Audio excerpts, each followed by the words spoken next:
conquistar la paz, recuperar el orden público, asegurar la tranquilidad de nuestros ciudadanos, compromete no solamente al gobierno, es una tarea de todos, pero muy especialmente de los distintos poderes del Estado, que deben funcionar como un sistema cohesionado y coordinado.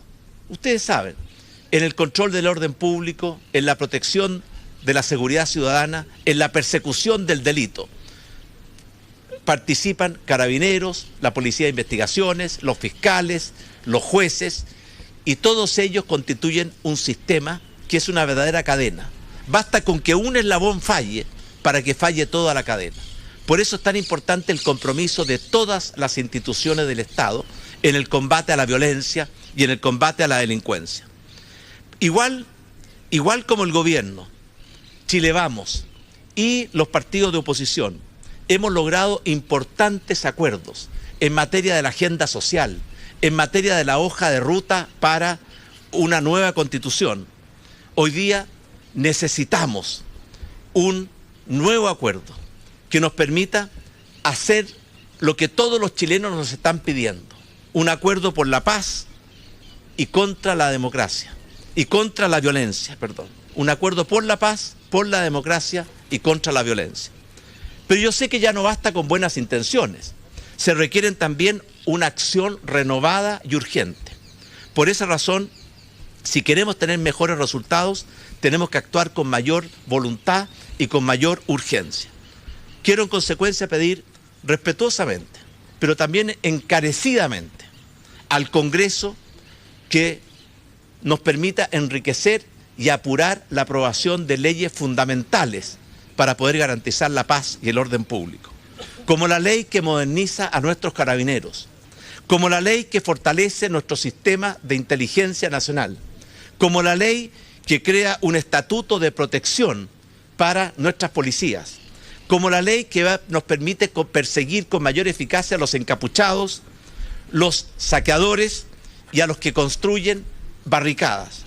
Todo ello es fundamental como parte de este gran acuerdo por la paz y contra la violencia.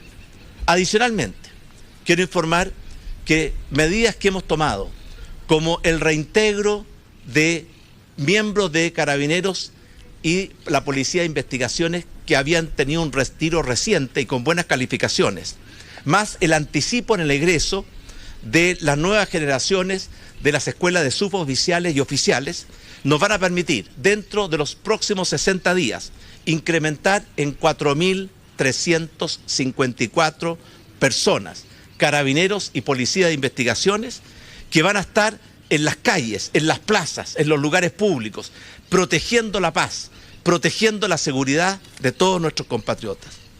También quiero informar que Carabineros de Chile va a recibir a partir de esta semana la asesoría profesional de las policías de Inglaterra, de España y de Francia, para poder enriquecer la estrategia y el procedimiento operativo, para poder mejorar los mecanismos de control del orden público, para poder dar un mejor resguardo a nuestros compatriotas.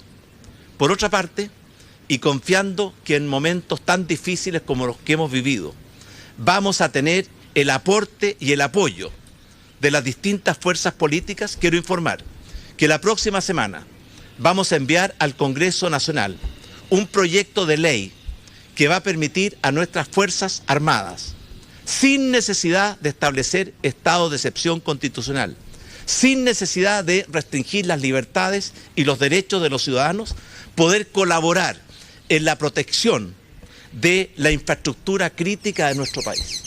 Como por ejemplo, todo el sistema de abastecimiento eléctrico, todo el sistema de abastecimiento de agua potable y muchas otras infraestructuras críticas, incluyendo lo que es la infraestructura policial, de forma tal de garantizar el buen funcionamiento de estos servicios básicos que son vitales para la calidad de vida de las personas. Y con esto estamos haciendo lo que muchas democracias desarrolladas hicieron antes que nosotros. Esta colaboración militar va a permitir liberar a un número muy significativo de carabineros para que puedan cumplir sus labores de proteger a nuestros compatriotas, de proteger el orden público, de asegurar la paz. Ahí estaba el presidente Piñera ayer con este acuerdo por la paz, la democracia y contra la violencia. Uno puede leer las declaraciones del presidente de varias maneras, más allá de lo que pase con los suboficiales, que el mismo general acá nos ha aclarado que es un adelanto de 2 semanas, finalmente no es tanto. Pero Libardo, cuando habla de uno de los puntos más polémicos, que es poder hacer una especie de ley corta en donde los militares pueden resguardar los suministros básicos, como por ejemplo, muy bien Claudio, la luz y el agua.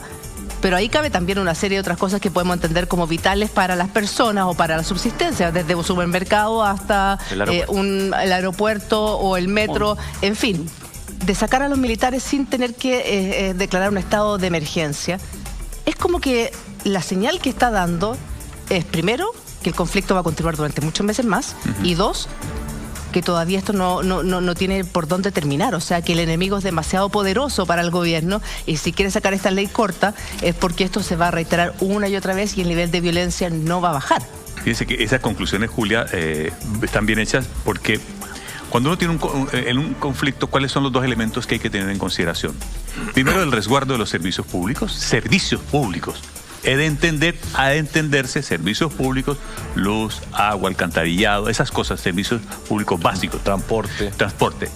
Y luego hay una situación que es la segunda, que tiene que ver con la logística, abastecimiento. Es decir, por desabastecimiento se puede caer un gobierno.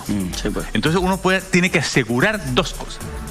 El suministro de los servicios públicos a la población y la logística, porque si se desabastece, se te acentúa el conflicto. Cuando el presidente pide sacar o ir al Congreso, es que el Congreso valide la operación. Sí. La valide. Es de esa magnitud. Es decir, el Parlamento, señor, legitime que yo puedo poner en estos elementos de servicios públicos y de logística, puedo poner en integrantes de las Fuerzas Armadas. Claro que la gente va a sacar sus propias conclusiones. La que estamos sacando es si dentro de lo que se entiende como logística está la protección al supermercado. Si usted me lo preguntan en crudo, yo le digo que sí, por supuesto. Obvio. Eso es parte de la logística.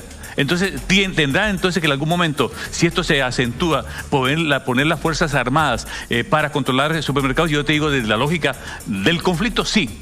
Porque te va a afectar la cadena de suministro. Sí. Volvemos al punto. Son 2 elementos centrales que en la alteración del orden público y de la situación social hay que tener en consideración. La primera de ellas es resguardar los servicios públicos y la segunda, asegurar la cadena de suministro. Entonces, es tan amplio cuando tú tienes que resguardar la cadena de suministro que te cabe todo. Claro. Todo te da. Claro. Todo te da. Entonces tú lo que haces es priorizar. Priorizas qué defiendo. Y si tú dices, bueno, ¿qué me ocurre si los locales de abastecimiento, de almacenamiento, los tengo que resguardar? Por supuesto que los tengo que resguardar, porque de ahí tengo que hacer el desplazamiento y el despliegue de eso. Entonces, ahí el presidente habló, en este acuerdo de paz, habló de algunas herramientas, habló de las herramientas. Y dentro de esas herramientas está proyectos de ley, habló de estas cosas. Pero ¿sabes qué le faltó? Lo fundamental al presidente es, ¿con quién el acuerdo de paz? A ver, claro, el acuerdo de paz es tan relevante que yo veo es herramientas. Para mí una ley es una herramienta. Para mí una autorización para resguardar esto es una herramienta. Sí. Pero yo tengo que saber, si me están diciendo que van a hacer un acuerdo de paz, ¿con quién hacemos la paz? A ver, ¿con quién vamos a hacer la paz? ¿Con quién le digo, señores, del mesón del lado de allá, pongo todas estas herramientas en la mesa, vamos a hacer un acuerdo de la paz? Pero a mí que me falta es con quién hacemos la paz. Claro. Díganme, por favor, ayúdenme a encontrar con quién vamos a hacer la paz, que es fundamental dentro de este diálogo. Yo lo que digo es, a mí me parece tan relevante el concepto de hacer un acuerdo de paz, que digo, ¿con quién la vamos a hacer? Sí, yo quiero saber con quién vamos a interlocutar para hacer la paz. No es suficiente porque en el párrafo final dice con los distintos sectores políticos y las organizaciones de la sociedad civil y los otros poderes del Estado. Bien. ¿Falta alguien en ese acuerdo? Ahí está, entonces, porque hay que ponerle el rostro inmediatamente con esos actores. Si yo quiero hacer un acuerdo, entonces yo tengo que decirle a ellos, ¿les parece estas herramientas a estos actores? ¿Les parece estas herramientas? Y con estas herramientas rápidamente aligerarlas, tramitarlas o enriquecerlas. ¿Por qué es tan importante hacer la urgencia de ponerle rostro a los actores de la paz? Porque con ellos, lo mismo que pasó con el acuerdo del político. ¿Qué fue lo importante? Al acuerdo político, ¿qué le pusieron? Rostro. Sí. ¿Quiénes están? Fuerzas políticas. ¿Qué acordaron? Cambiar la Constitución o buscar el cambio de la Constitución, ¿cierto? Aquí exactamente hay unas herramientas que es a la inversa de lo que se hizo el acuerdo político, pero hay que poner los poderes. ¿Quiénes son los poderes? Los presidentes, los delegados de los presidentes de los poderes, del poder legislativo, del poder judicial, de las fuerzas vivas. ¿Quiénes son las fuerzas vivas de la nación?